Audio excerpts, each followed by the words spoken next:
I'm Patrick Lugo, author, illustrator, comic creator, and art director for Kung Fu Magazine. I'm Kurtis Fujita, comic book creator, also a Kung Fu instructor. At the Comics Fu Show, where we stand at the crossroads of comics, Kung Fu, and all kinds of crazy pop culture.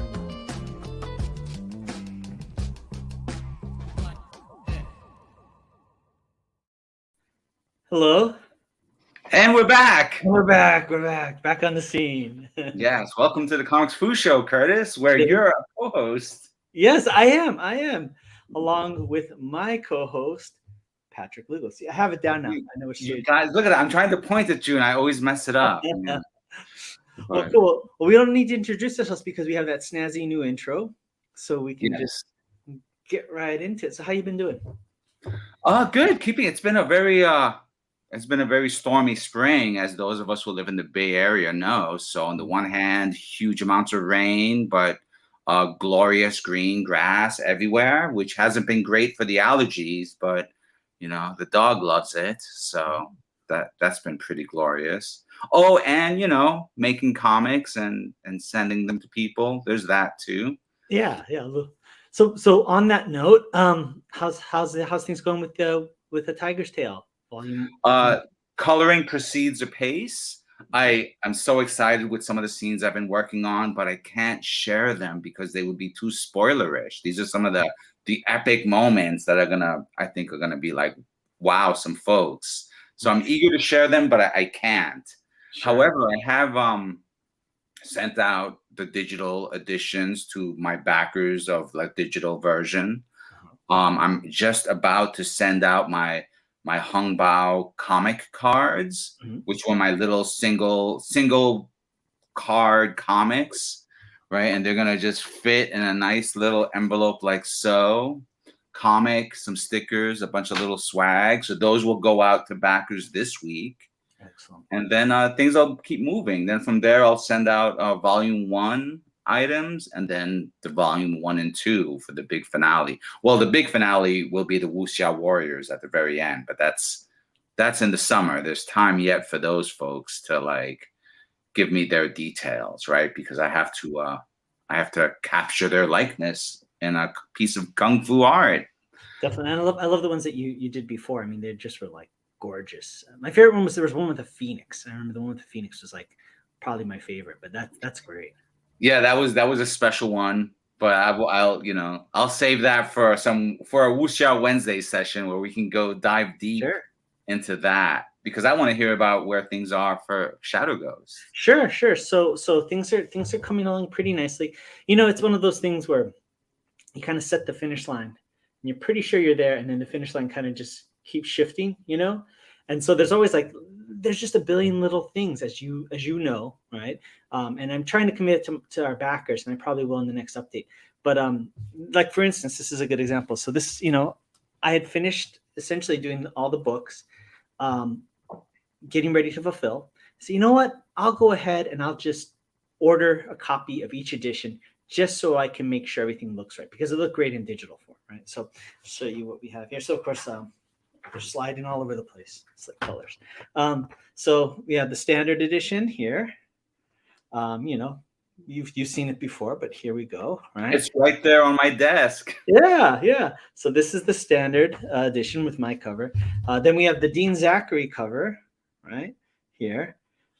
Everything was good to go, and then the special edition with the Stephen Butler cover here. And so the thing about the special edition is it has 16 extra pages of concept art. And this is the crux of it. So as I got to the 16 pages of concept art, which I'll add look great in digital format, I started noticing that there was these artifacts on it. This should be a flat background, and there should not be this kind of different shade here. And so that was for all 16 pages of concept art. This digital artifact kept popping up. So I talked to the printer because I didn't see it on my end. I didn't see in PDFs or flat images or anything like that. And he said it was actually an artifact from when things were put together in InDesign. And so we were able to resolve the issue. But this is just another example of how things take longer. And I really thought I was being kind of too deep in the grass and kind of too detail oriented, because it costs money to print books. Thought, oh, maybe I'll just send it out. But something in my gut said, you know what? Just spend the money, take the extra time, and I'm so glad I did, because as frustrating as that was, I'm just so glad I didn't go out to the backers, because that would have driven me crazy. So that's what that would have kept you up at night, it right? would, and this already kept me up at night, and it was just this one version, so yeah, so like those kind of little quality control things, and yeah. Yeah, it's always tricky. I mean, we were just before we started, we were talking about like print production for, apparel and stuff. And that's a place also where you'll find some unexpected little, stray pixels on the edges of the print area, that you won't see until you get the t-shirt and you're like, "Oh my God," No, totally. So I was annoyed that it happened. I'm glad caught it before it went to full production. And then the Kung Fu skills portion, the video portion, which again, Patrick worked on the logo, created the logo, I should say. That is filmed and is in the process of being edited at this time. So that's coming along nicely as well. So yeah, that's kind of where it's at, coming Yeah, along. I noticed on your recent update you had some of the storyboarding for it for those who've subscribed, right? Yeah. So Yeah. we should take a moment to let folks know that they could subscribe there for your stuff. Thank you. Yeah, So that they please. can get a hint of like some of these processes and not have to wait for an actual live show for those updates. Definitely. And like the idea of storyboarding, because it's funny, you and I are so into the visual arts. We just, I don't know, sometimes I forget that I know the process, not everybody does. So it's important that other people see it, because then they understand why is it taking this amount of time, And the thing about the storyboards that's so funny is, especially in my online classes, a lot of times when people teach martial arts or there's martial arts instruction videos, it's just head on the person doing all the movements. And Kung Fu is really complex, So fortunately, because of the comic book animation background and storyboarding background, I actually take camera angles as if I was with my students in class. So there's things where it's over the shoulder so that they can tell what's left, what's right. All those little details make it a more solid experience, for learning. So that's kind of what's been going on. It's fascinating that you mentioned that, because that's a conversation that we had often at the Kung Fu Magazine.com studios, right? When we would be filming masters, right? There's the demonstrate, we had the studio, we would film the master and they would demonstrate their art. But just in terms of trying to use that in an educational context, right? We would half the times have to film them from over the shoulder, because that's how students typically would see the form being demonstrated, right? Because they're in the back of the class and the Sifu's at the front of the class, and they're all kind of facing the same direction.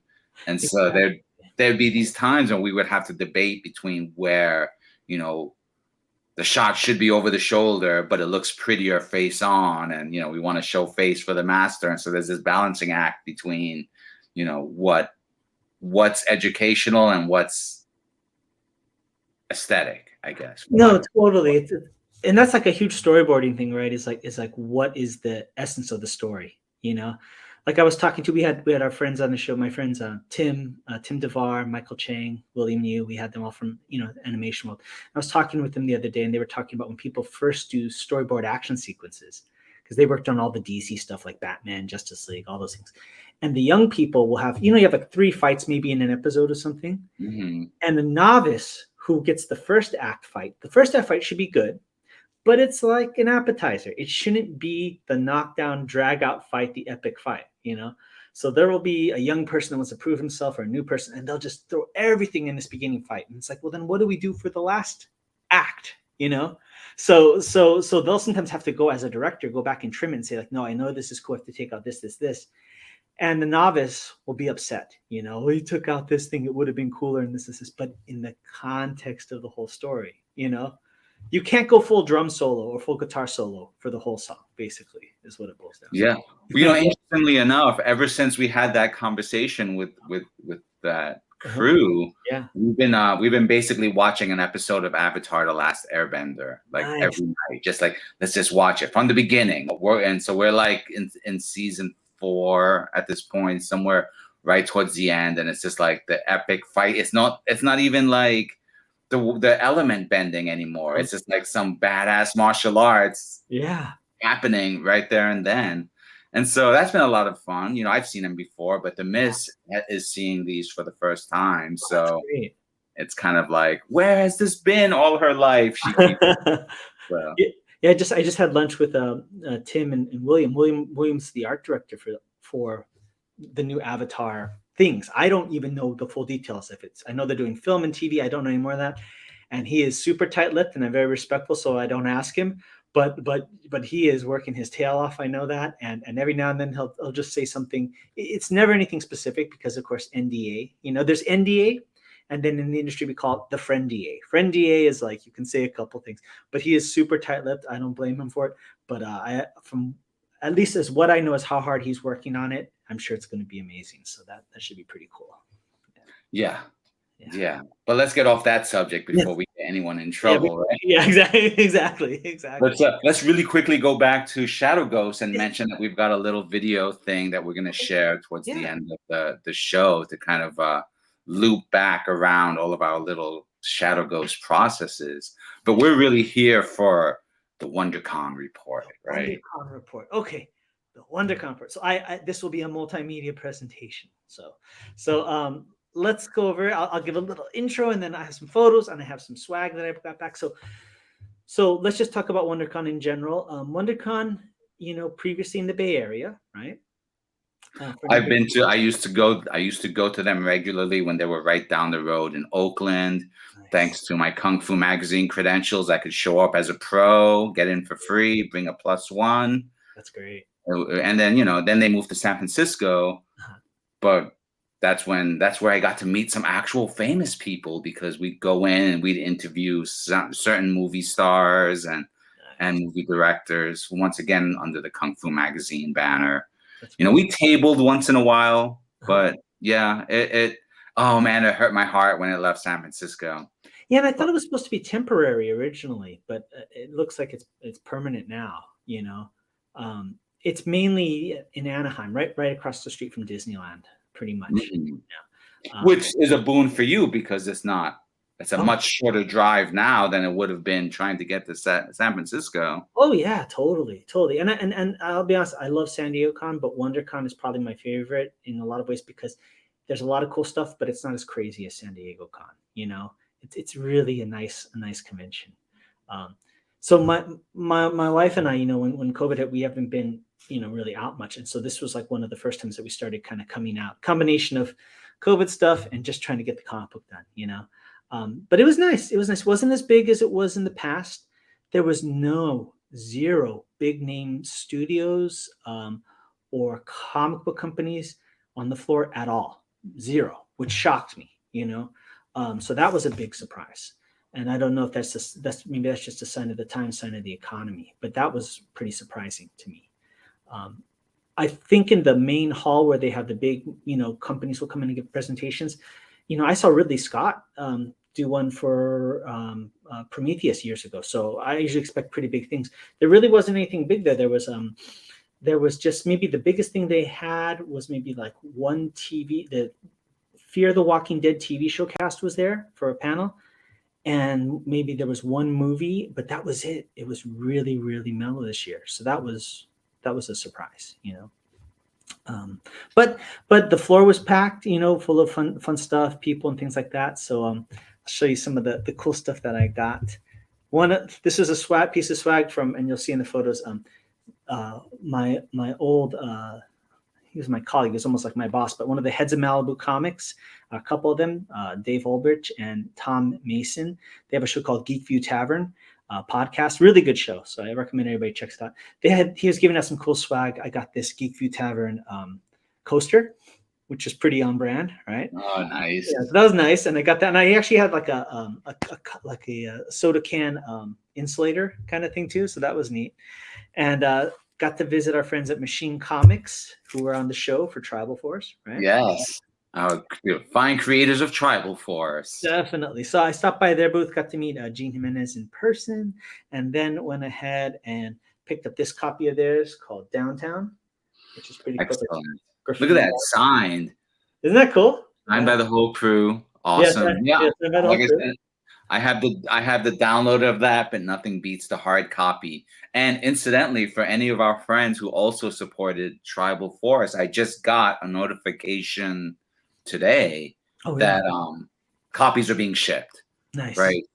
So Tribal Force has already leapfrogged me in that they're getting their stuff out already, which is awesome to know. Yeah, that's But awesome. It's really cool. Really cool so book. yeah, how was it meeting Gene? You guys have this is your first meeting, right? Because you just Yeah. had a pre-recorded session and a few text messages. But Yeah, he's cool. I mean, he's such a, let me see if I can throw up a photo. It was really, really, really, really cool. He was let me see my window here. Give me a second. Actually, I'll show it afterwards. I'll just talk. Yeah, it was great. He was such a nice guy, so pleasant, so welcoming. It was just fun to talk about comic books, to talk about the Kickstarter scene, the indie scene, and then just to talk about. And it's such a catchword nowadays, and almost gets played out because sometimes I don't always feel everybody's sincere, but I definitely feel they are. The idea of representation and representing culture and things like that. We had a nice long talk about that, for as Tribal Forces, if I understand correctly, the first Native American superhero team comic book. So we had a great talk about that. yeah, I keep wanting it's an aside. I should really talk to John Proudstar about it, but I keep wanting to call it the First Nations Oh, nice. superhero team. But then, but the Smithsonian Institute established it with a specific terminology, right? So even though I might want to change it for a flourish, that may not necessarily be the right thing to do. Well, even though for me it sounds fun. It right? sounds cool. I mean, a rose by any other name, right? That kind That's the marketing hat that I'm always wearing, right? Yeah, it was cool. We met, and then I had an advanced copy of Shadow Ghost, so we just kind of we kind of traded, So I thought that was pretty cool. He was like, and he was like, "Oh, here, take one of my Tribal Force comics," because they had it there at the show, And I was like, I know as a comic book creator and as a business person, like that cost him money to print, So I told him, I said, "Thank you so much, but hold on to the copy. I already backed it. I'll wait to get mine in the mail because that's product, right?" Right. Plus, it's opportunity, right? Like that comic could be better off handed to Donnie Yen or whomever happens to be walking the convention floor. Exactly. And then this is kind of cool. I went. I had actually had this book in my cart in Amazon for like a while. Like sometimes see something interesting, throw it in the cart, and then I can't afford it right now. Or whatever. Save it for later. Yeah, save it for later. I saved just so many things there. So I was going by this one art book table, and they had this was. Oops, sorry, that's you. Let me give it back to me. That's me. I got these two books called Framed Ink. It's all about storytelling and artwork. Gorgeous books. And the reason that I was prompted was not only because I had it in my Amazon Save for Later Forever. The actual author, Marcos Matiu Mestre, was there. And so he actually did a drawing for me in each of the books. And it's just absolutely sumptuous design work, storytelling, framing, just great stuff. So I had to pick it up. I figured I'd pick up both because he was there. He'd signed both, and they gave me a discount because I bought both. So it was pretty cool. Oh man, there's always room in the library for more of those kind of books, right? Just for the chance that you could just have them and just step up your game by just having them, right? You could absorb through osmosis some of the lessons that are in those books. So totally, I think I can't hear it. Education is ongoing, and it's like once you have a certain skill set, like we both went to art college, right? You pick up your certain skill set, and then more than just having that specific skill set, you have the framework to learn from other stuff and the insight, like that book and other books like that, to learn from. So it's so worth it, and tax write-off if you have a business, right? Because it's learning, so can't go wrong. Essential then. Totally. Let me. I'll pull up some photos of Wondercon, and it was really nice to be at a con. Hadn't been one in years. There we go. All right, and where am I? All right, so I'll share the screen, and I'll show you guys, everybody, what this is looking like. There we go. Okay, so here's a photo of me, right here, of course, and then these are the founders of Malibu Comics and the Ultraverse line of comics. For those of you that don't know, Malibu Comics, independent comic book publisher back in the '90s, that I had the pleasure of working for as a teenager. And they got bought out by Marvel, and the company was folded at some point. But great time. So this right here is Chris Ulm. He was the editor in chief at Malibu. And this is Tom Mason, the creative director, and Dave Ulbrich, the publisher. Just really nice guys. I knew them when I was 15, just getting my start in the industry, and don't get to see them often, so it was really great to meet up with them and show them, I gave them each a advanced copy of Shadow Ghost, so that was a pretty cool thing. My old mentors. And effective use of those pre-printed issues. Definitely, and it's kind of like tribute. They were so nice to me, and it was just nice to be able to show them, like, hey, this is what I'm doing now based on way back then.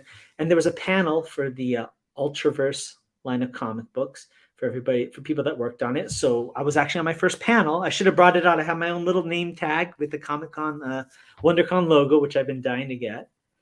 And and then so this is the same crew. Over here is Larry Welch. He was an inker for Malibu Comics. And right here is going to be, you're going to hear this name later in the show, Jeff Johnson, phenomenal artist. He did Solitaire for Ultraverse, did the comic book The Way of the Rat, all sorts of great comic books. So Jeff Johnson was there as well. And yeah. Did they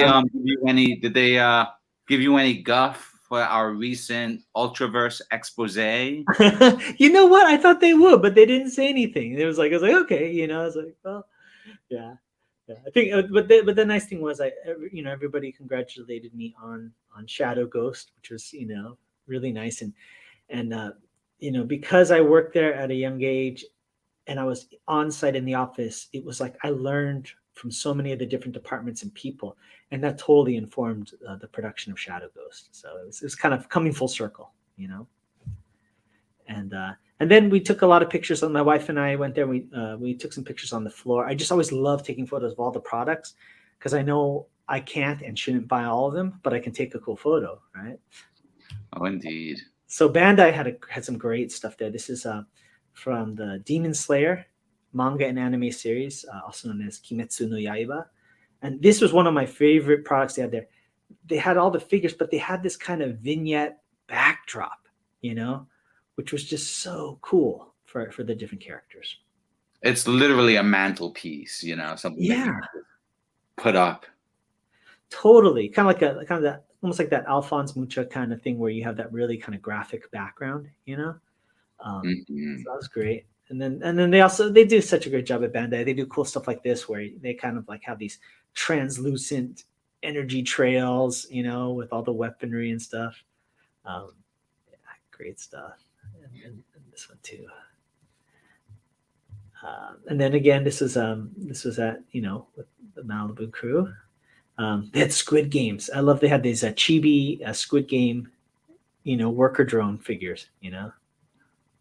It looks, those things almost are begging to be little speakers as well. Oh my gosh, you were so right. That would be an amazing little like Bluetooth speaker. Yeah, just a little desktop speaker, Dude, that is a great. I mean, the design. Oh man, that's so smart. There's me at the convention talking about my time at Malibu, and of course, what I'm so pleased, you can see my name printed on the name card. If you're a big con goer, that is the moment where you've been waiting for. So that was cool. There's Chris Ulm talking. Back to Bandai, Kamen Rider. I mean, just look at the details. Oh, I know. If only I had if only I had a second room in my house, a second floor in my house, Oh yeah, totally. And then of course they do such a great job lighting things. There's my wife and I. And, excellent. And then here's Gene. There's Gene and me at the Machine Comics booth. That was really cool. Just a real blast. Over his shoulder, right here in the background, this was the artist for Downtown. So name escapes me at this moment, but which we just looking at. Yeah, that's great. It's so awesome to be like, look at that, you guys are both flying your own colors. Totally. whole meeting of the minds. There's something, I don't know. I mean, cons are always awesome. I always remember like, hunting down those various tables, right? To like catch up with folks. But then now to have the extra component of the social media dynamic, and then Oh, now the Kickstarter dynamic, right? There's like there are layers to that meeting, to that.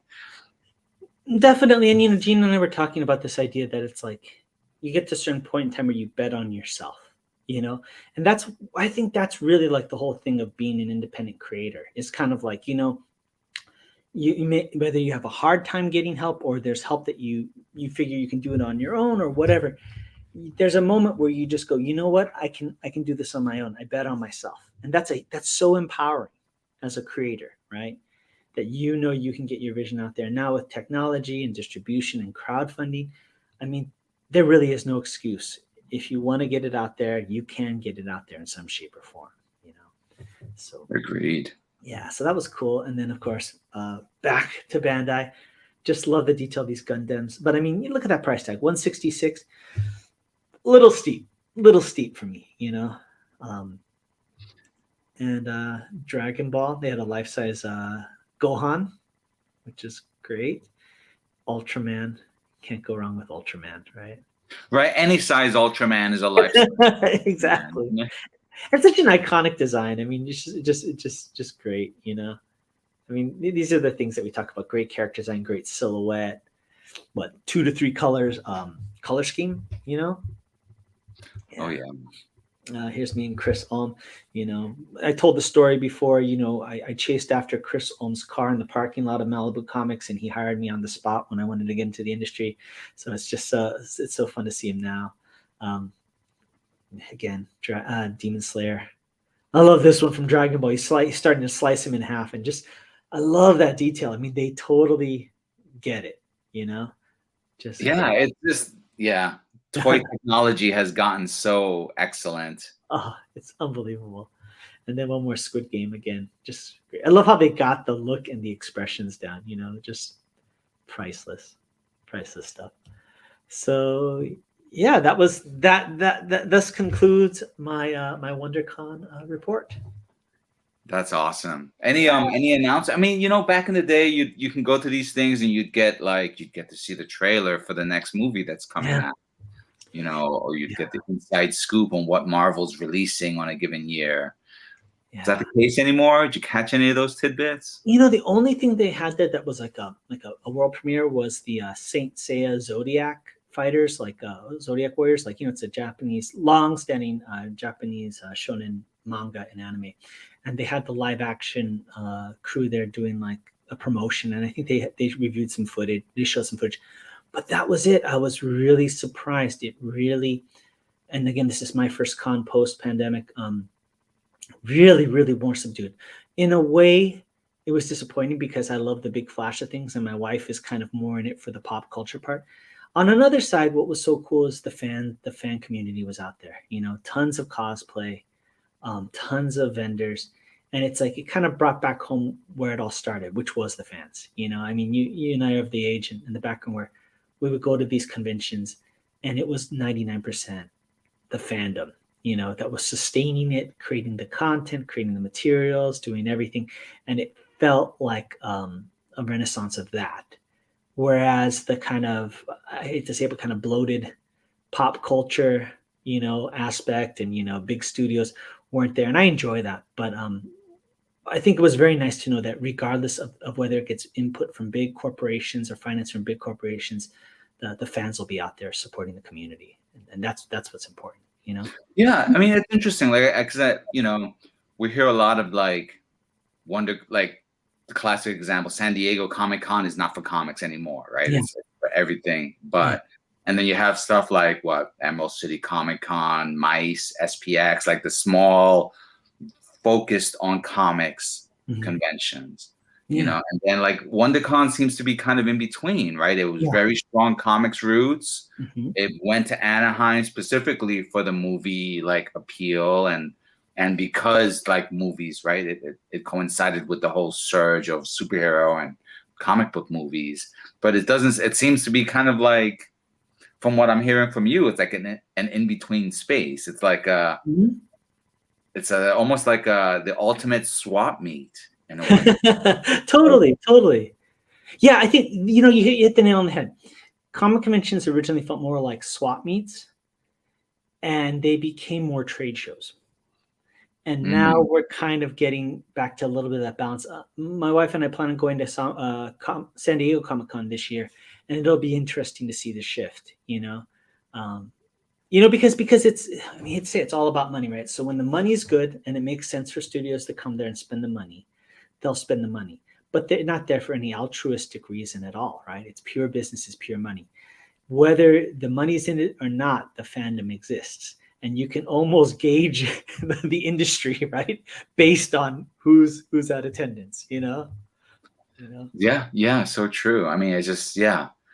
I think of things like how cosplay has become such a prominent factor. That was something that, Oh gosh. when I was coming up, that was maybe a thing, but now it's its own thing, Oh where yeah. Yeah, I mean, I remember one of the first cons I went to. I mean, like the idea of cosplay. There was a lady dressed as a superhero. It was like her own superhero. She literally had a towel wrapped around her neck and was like wearing like long johns, and that was her superhero outfit. And now it's like, oh my gosh, the level that people have gotten is just off the charts. right? It's just like those toys, like the level of technology allows for such, epic implementation. Oh And yeah. then like the industry is like, oh, like there are whole booths devoted to like your cosplay necessities. Well, have you seen the cosplay medics? Have you seen these guys? I've I seen have them. not. No, So that's so I think people just take it upon themselves. So they will come in and they'll have all these things, and they'll actually have like a sign that's on, like they'll say cosplay medic or first aid or whatever, and they have different colored thread, they have patches, they have zip ties, they have hot glue gun. Like, so somebody's cosplay is breaking down, you run over to the cosplay medic and like, oh, I got you. The guy will, zip tie the sword hilt back on or whatever. And they're just, I don't think that they're endorsed by anybody. It's just a thing people do.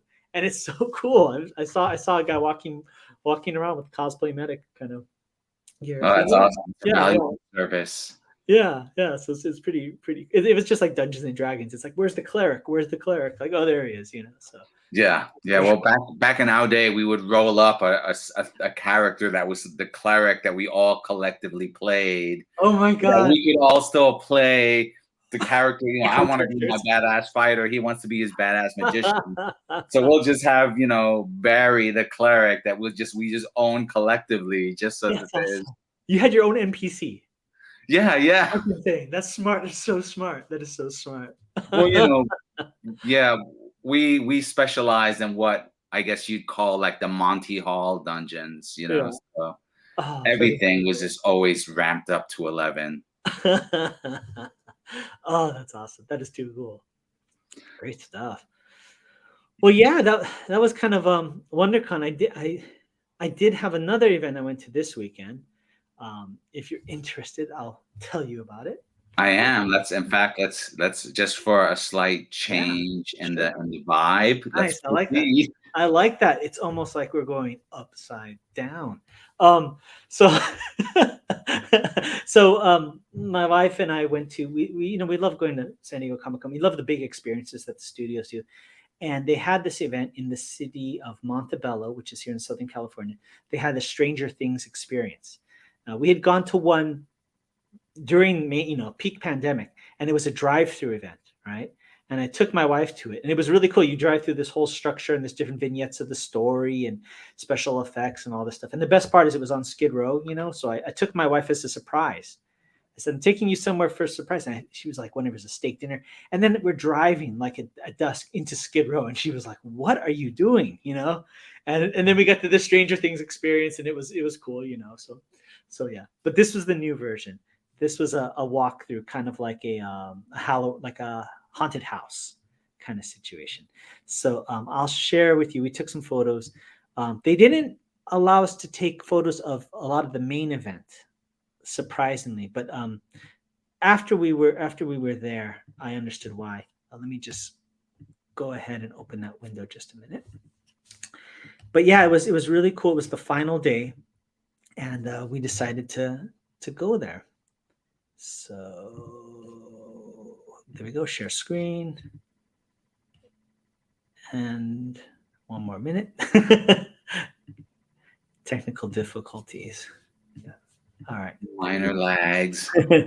Totally. Well, it's like, do you want? I'm trying not to pull up my YouTube screen here so you can see all the stuff I've been researching. All right, there we go.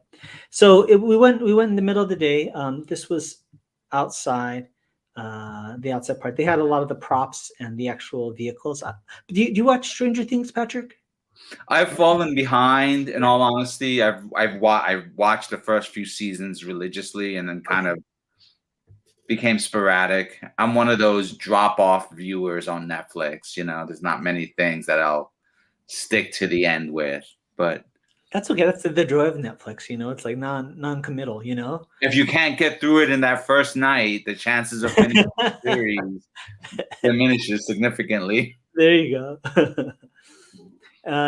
So that was the outside. So you actually enter, but it's just not in order. So this is the main villain of the most recent season. Back now they had closing opportunities. They had the Demogorgon. So there's my wife, the Demogorgon. Classic. Yeah, and of course, my kung fu students must be so disappointed in me sometimes, but have to do the tiger claw on the Demogorgon because what else is going to stop it, right? There's a photo of us there. And then they had, when you exit the main experience, which I'll talk about, but when you exit, they have all this cool 80s themed, installation. The memorabilia. They have a bar, they have ice cream shop, pizza place, of course, lots of merch. So this was the upside bar. And this is the main floor. They had some cool Stranger Things. And so if you're familiar with the series, Scoops Ahoy is the ice cream shop. They actually had a Scoops Ahoy there where you can get Scoops Ahoy ice cream. And they had a family video, which is where the character Steve works at. And this brought back memories, seeing the Freddy Krueger cardboard stand up, Oh yeah. We both are survivors, veterans of the 80s. Oh, totally.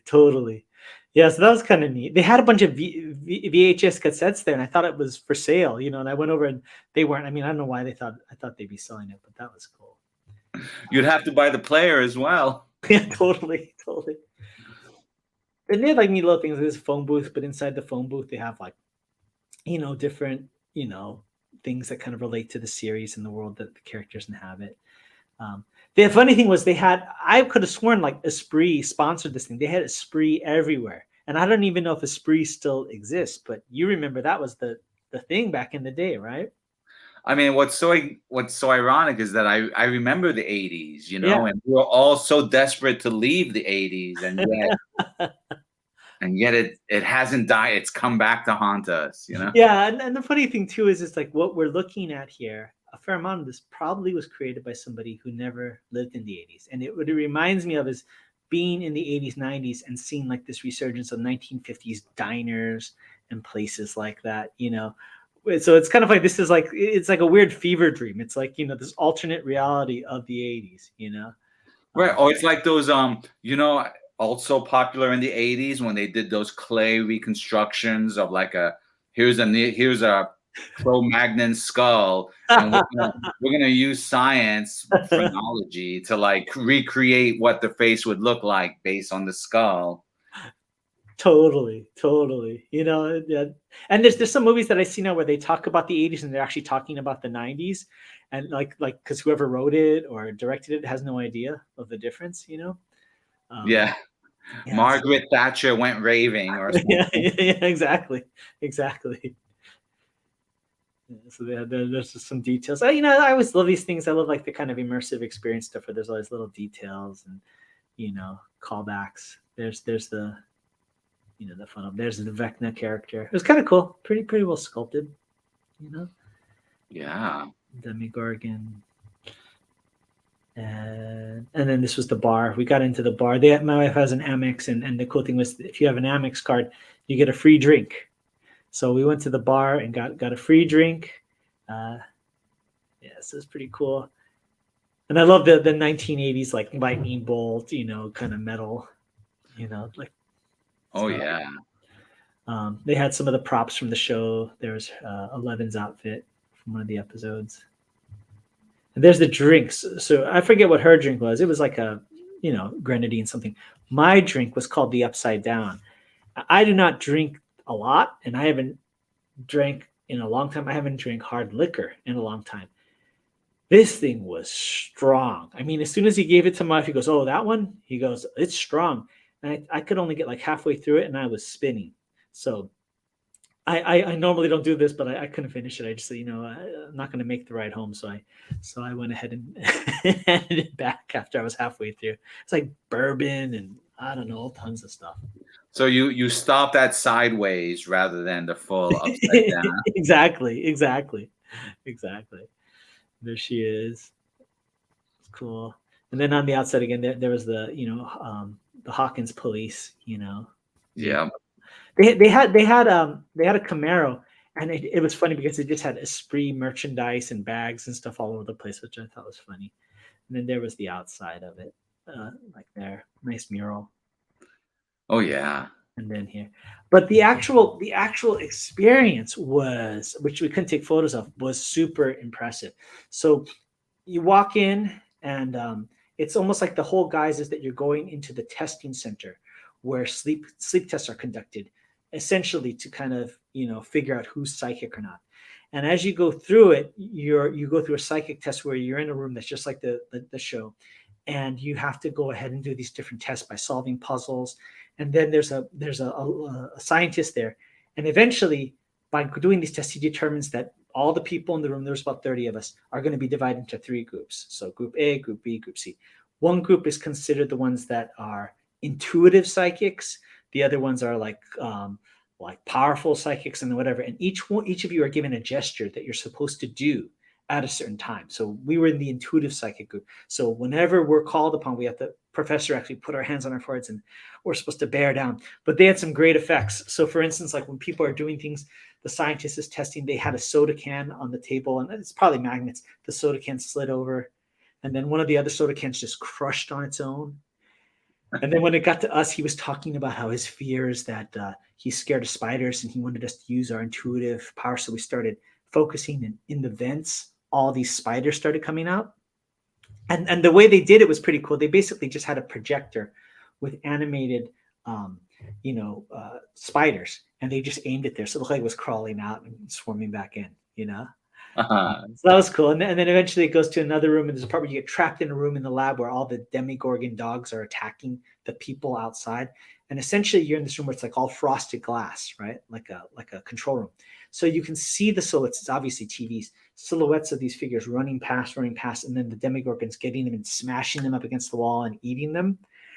But it looked really, really impressive. It really felt like this thing was right outside the window, And then the whole thing culminates where you get out into this. You go into this one room. You actually go into the upside down. So you have this plastic wall with like fleshy matter that you have to walk through, and then you put on these 3D glasses and you go in this room, and it's like a cinerama dome. It's like a arch like this, in front of you, like 180. All these huge floor to ceiling screens and 3D projected images with your 3D glasses with the actual actors from the show interacting with all the enemies and stuff like that, and they're jumping at you, but they're in 3D, and then they get exploded in front of you and stuff. It was really cool, really, really cool. So if it comes to somebody else's town, I highly recommend it. It was definitely worth it. Oh, that sounds like awesome. It's just so fascinating how we're in this like. There's a whole conversation to be had about like that kind of meta storytelling and the immersive experience, and whether it's like the what you call it, Avatar, the Way of Water, and the new immersiveness of that, or or Stranger Things, right? Like we want that complete experience, and oh yeah, and it's always the trick of how can you do that on a budget, No, totally. And I had heard actually one of the women that lives in my condo, or used to live in my condo, was doing that kind of work. She was in this industry of creating these immersive experiences for San Diego Comic Con. She did The Boys, the one for the first season of The Boys. And I think what they said is because when I first started going back to conventions, it was all about getting cool swag. I mean, they were giving some really good premiere stuff, but then it shifted to experiences. And the Mhm. reason I think it shifted to experiences, one, you don't have to actually give stuff away, but two, it becomes something where it becomes something where the actual people experiencing it, the audience, becomes the distributors of the content on social media.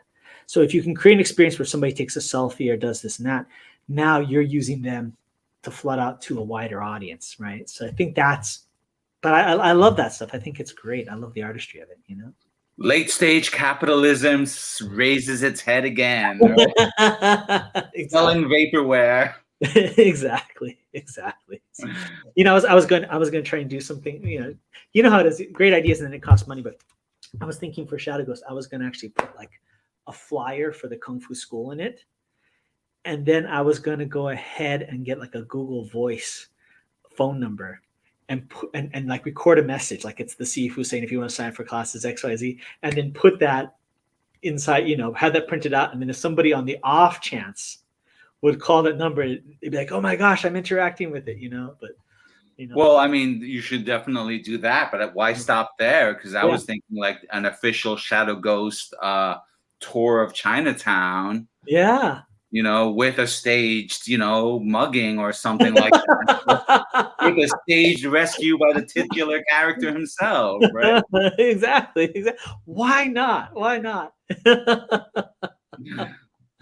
uh, yeah, I remember back when I worked at Malibu, right? Malibu was so cool because I was a teenager.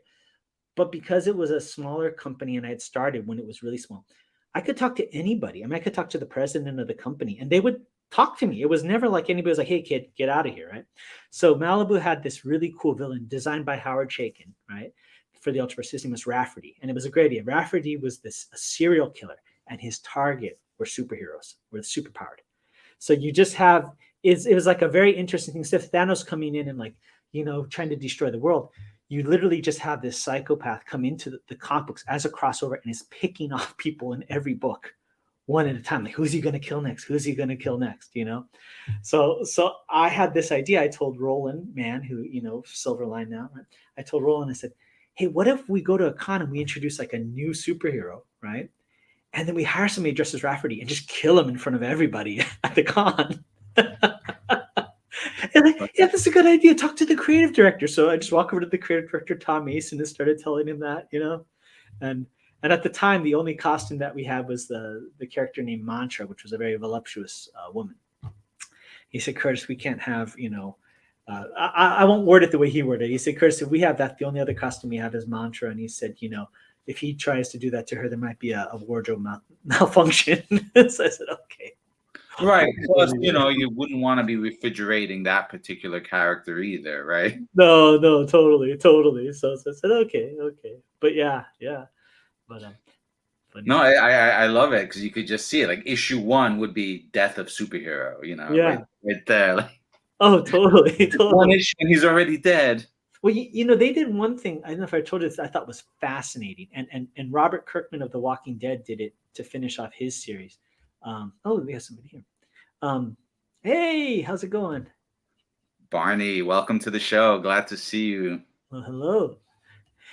What Malibu did and Robert Kirkman did in The Walking Dead is they actually killed. They had an actual book called The Exiles, which was this book superhero team that was supposed to come out before the Ultraverse, and at the last minute they said, you know what? Let's bring it out with the Ultraverse and let's kill the entire team. So they had like 3 or 4 issues, and they went ahead, but they solicited to the distributors and to the retailers that there was going to be 6 issues or something like that, so that it was nobody knew. And then just in the 4th issue, just everybody gets killed, and the fans loved it because it came out of nowhere. The retailers hated it. Then it reminds me of the Peter Milligan, Michael Allred X-Force did a similar They thing, did? right? They Really? introduced the whole team and killed off like what 5 out of 6 of them in that Wow. 4th issue. Oh, that's crazy. That's good. Yeah, I heard that Robert Kirkman did that with the last issue of Walking Dead. It was like they solicited 1 or 2 more issues beyond it and just ended it. So it's an interesting stunt, you know. Yeah, those meta gimmicks. I mean, it's a little bit playing with fire, but I mean, there's ways to do it. You know, like I don't think you could do it the same way now, but there's new things that you could do now instead, like what you're doing with the credits, right? Yeah. The end credits, or other ways to kind of immerse people into the experience.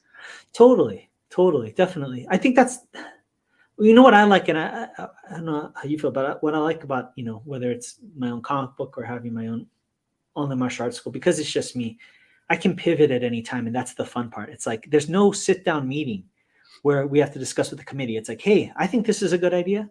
Okay, I'll do it. You know, that's so fun. You know, about being Yeah. I mean, room to experiment, room to do immersive things. Yeah. But I was wondering, let me get your opinion, on the topic of shadow ghosts and immersiveness. Yes. Should we share with our viewers that little shadow ghost bit of media that we've cooked up? I agree. I think let's go for it. All right. So, do you want to set up the context while I pull it up? Sure. And this is the Kung Fu Skills one, is that? No, this is the one. I guess I'll set it Yeah, up. I was just saying. This is a short time lapse of the illustration process for the video, for the artwork that I provided for you to announce the Shadow Ghost music video. Yes, that's right. Right? It's all about this immersive thing that we're talking about. Totally. So I have it here. All right. It's just under 4 minutes. Yeah. So let's give it a play and see what it looks like. Sounds good.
Awesome.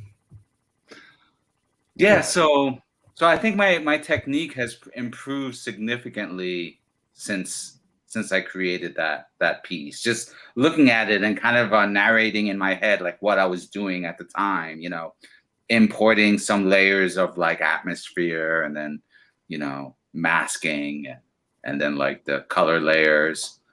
Yeah, I think I would do that piece very differently if I was to do it again. Really, I love how it turned out. You know what I thought was so cool about it is at that point there was really not a lot of information about the series, just a couple of character designs, right? And maybe like a few illustrations. And what was so neat is watching what you came up with. And what was so cool is even though we didn't talk about what to do, we have so much of the same influences, you know? And so it was like you just got it. You got the idea, you got the tone, the whole thing, you know, and of course Chinatown. And I love how it had that kind of Bronze Age, kind of Frank Miller, Daredevil, cover vibe to it, so it just turned out awesome. Great work. I mean that's some high praise, and I remember like on the topic of like capturing martial arts in comics, that was the big thing, was like how do you do that with a single image? And Yeah. I remember I think I showed you a couple of the initial sketches. Uh-huh. And what I ended up doing was I kept adding more opponents to the, it started off with him disarming one dude, and then it turned into two. And then I think by the end of that piece, he's taking on like 5 guys with one guy shooting him and him, Well, I love the flicking the wrist which I love because that's a big thing, right? When you're using the butterfly knife or sword, as they call it, you use the backhand to actually pull and deflect, and then the front end is where the business is done with the cutting, right? And so to see that backwards motion deflecting the bullet was like, you got it.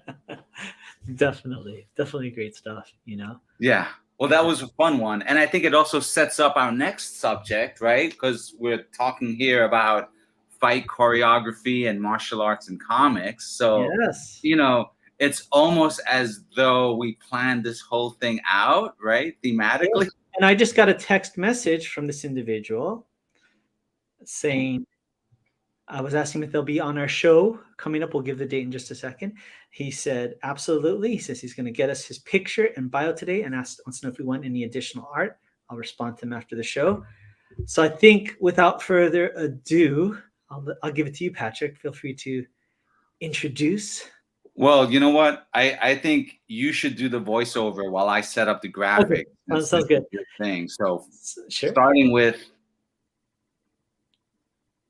this, where is it? Excellent. This Sunday, Jeff Johnson, phenomenal artist, martial artist, and somebody who works extensively in the animation industry, will be on our show this Sunday evening at 5 p.m. Pacific Standard Time. And he's also the author of that book there, How to Draw Fight Scenes Like a Pro. Really great artist, really nice guy. Done some amazing books way back in the day. He did for the Ultras comic books, he did Solitaire.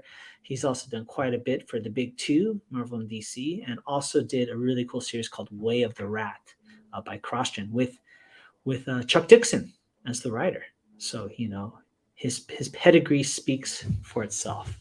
But he will be on this Sunday. He just confirmed with us.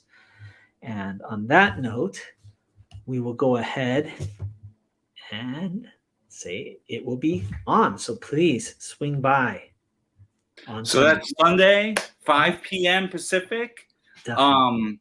Very excited to go and get into the nitty-gritty of martial arts and comics and sequential art, the whole thing. Yes. Big fan of Way of the Rat. I have those, like I said, those comics were also in the official Kung Fu magazine library. Yeah. Which, with alongside Shaolin Cowboy and the Malibu's Bruce Lee comics. Yeah. And a few other titles. So yeah, it'll be great fun. So in just a few short days, I've just hit post on the announcement. Nice. So like and subscribe. Find us on Facebook and YouTube. Definitely. Make sure to go ahead and visit our various sites for Patrick's book, tigerstail.com. Yeah, I have some new every Tuesday we update.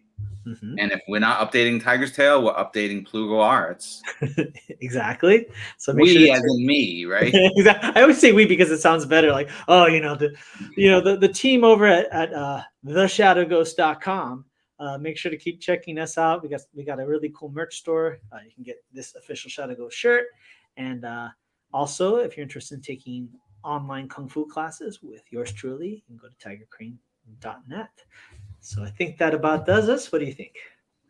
This was great. I think we Yeah. should. I know we talked about not having end credits Yes, that's okay. and not having our little Marvel surprise. I like it though. You know, which we should bring back in some way. But I think what we could do is close out the way we ended with our Yes. little, Comics Fu Show outro, and then hopefully we'll be seeing you folks and a lot more on Sunday for the big talk on how to draw fight scenes like a pro. With Jeff Johnson. So Yes, definitely indeed. see you folks then. Take care. I'm Patrick Lugo, author, illustrator, comic creator, and art director for Kung Fu Magazine. I'm Kurtis Fujita, comic book creator, also a Kung Fu instructor. The Comics Fu Show, where we stand at the crossroads of comics, kung fu, and all kinds of crazy pop culture